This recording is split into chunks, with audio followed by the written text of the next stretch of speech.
Ҳамасола бо амри президенти ҷумҳурии Тоҷикистон беҳтарин варзишгарони мамлакат қадрдонӣ мегарданд.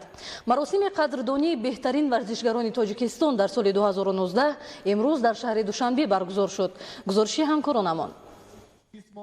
маросими ҷоизаспорӣ бо садо додани суруди миллӣ ва намоиши дастовардҳои соҳаи варзиш оғоз гардид. дар асоси комиссияи ҷоизаи президенти ҷумҳурии Тоҷикистон барои ғолибон ва ҷоизадорони мусобиқаҳои байналмилалии варзишӣ дар соли 2019 барои 42 нафар варзишгари муваффақи кишвар ва мураббиёни онҳо 911250 сомонӣ ҷудо карда шуд.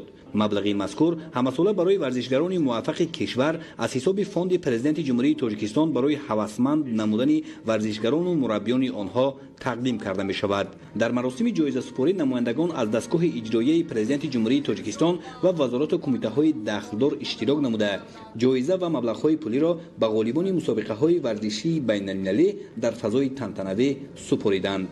мавриди зикри хос аст ки дар заминаи сиёсати варзишпарваронаи асосгузори сулҳу ваҳдати миллӣ пешвои миллат президенти ҷумҳурии Тоҷикистон муҳтарам Эмомали Раҳмон варзишгарони тоҷик дар арсаи байналмилалӣ тавонистанд парчами давлатии ҷумҳурии Тоҷикистонро дар мусобиқоту чемпионатҳои байналмилалӣ боло бардоранд. кумитаи кор бо ҷавонон ва варзиши назди ҳукумати ҷумҳурии Тоҷикистон ҳамасола бо мақсади муаррифии чеҳраҳои варзишӣ дар кишвар озмунҳои мухталифро баргузор ва ҷамъбаст менамояд. имсол дар асоси комиссияи ҷумҳуриявии озмунҳо миёни варзишгарони Тоҷикистон барои муайян намудани беҳтарин варзишгари сол 2019 ҳуҷҷати варзишгарон аз ҷониби муассисаҳои давлатии варзишӣ, мактабҳои маҳорати олии варзишӣ, федератсияҳои варзишӣ ва сармураббиёни дастаҳои мунтахаби кишвар аз рӯи навъҳои гуногуни варзиш ба кумитаи тадорукот ворид гардида буд.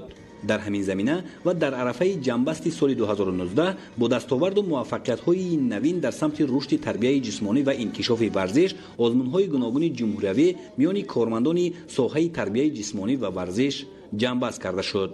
ғолибон аз рӯи номинатсияҳои варзишгари беҳтарин варзишгар байни ҷавонон ва калонсолон, аз рӯи намудҳои олимпӣ байни калонсолон, аз рӯи намуди ғайри олимпӣ ва байни бонувон, беҳтарин дастаи варзишӣ, мураббии беҳтарин, мактаби варзишии беҳтарин, беҳтарин федератсияи миллии варзишӣ, аз рӯи намудҳои олимпӣ ва ғайри олимпӣ, довари варзишии беҳтарин, беҳтарин иншооти варзишӣ, шаҳр ё ноҳияи беҳтарини варзишӣ, беҳтарин воситаи ахбори омма дар соҳаи варзиш ва беҳтарин шораҳи варзишӣ муайян ва бо ҷоиза сарфароз гардонида шуданд. мақсад аз баргузор намудани озмунҳои мазкур дарёфти чеҳраҳои нави варзишӣ, посу гиромӣ доштани дастовардҳои варзишгарон ва мураббиёни онҳо, гиромӣ доштани талошу заҳматҳои масъулини соҳа дар самти рушди тарбияи ҷисмонӣ ва инкишофи варзиш дар мамлакат, тарғиби тарзи ҳаёти солим ва оммавигардонии варзиш дар ҷумҳурии Тоҷикистон мебошад.